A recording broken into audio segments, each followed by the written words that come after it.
training meals. We ain't Larry? had a meal the whole time we've been here.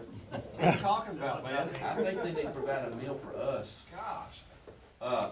Larry, is this you again? That's me. Long range, oh, okay. All right. What's going on is, we're providing some training now, and if they have like a 6 or 7 hour class, the tuition for that class, they figure in X amount of dollars to provide a meal. And basically, I just need the board to approve us paying for a meal, but it's actually paid for by the tuition for that class.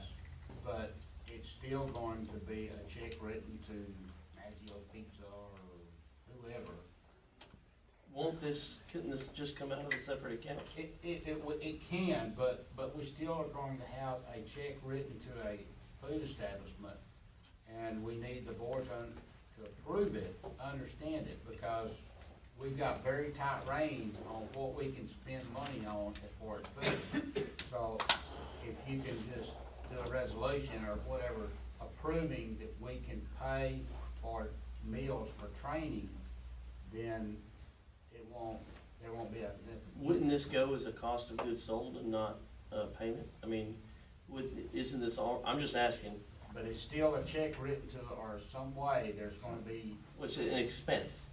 I know, but it's still gonna be written to a restaurant or to something, and I don't like to just do that. I want the board to understand where we're paying it, why we're paying it, and that it's above board, okay? It's open, transparent. I want the board to either approve it or disapprove us actually writing a check to a restaurant establishment for training. That makes sense? But these are funds that are being, and part of the training funds are earmarked for lunch purchase. Yeah.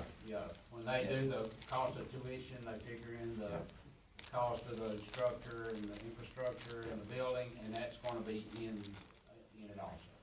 For example, when y'all did the thing out of highway, director? Highway, Yeah. highway, you know, Highway, right, yeah. that kind of thing.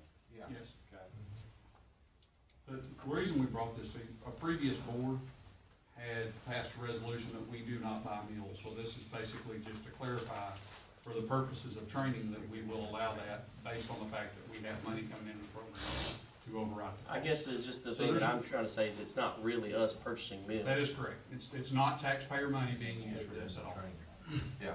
Training money. It's all in the training. So it doesn't actually violate that, is what I'm saying. Yeah. But I understand and appreciate you trying to make sure we understand that, and definitely bring us up to date with our wonderful history. Sandwich. But That's exactly what I'm saying. Like a notation. And that's why I want it. So I don't think we had the lunch that we never had. Right, exactly. And so you're talking like CPR classes or Not CPR. Our class would have to be a minimum of 6 hours. a 6 hour, minimum 6 hour class? Okay.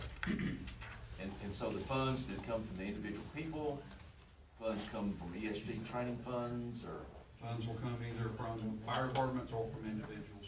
from fire department? Okay. is it not possible just to have each attendee pay the cost of their own meal out of pocket? No. It's very complicated. As is everything the government touches. Kind of, for example, in dealing with TEACs on their classes, when you host a class through TEACs, you cannot charge anything more for that class than what it would cost basically to provide the meal for it. So like say we're gonna host a class and we're gonna charge $25 for it, then, okay, have a meal with it. And it's like you say, it's all built into that cost. I'm fine, make a motion to approve. Okay, Mr. Thiessen makes a motion to approve. Do I hear a second? All right, Mr. Biggers makes a second. All in favor say aye.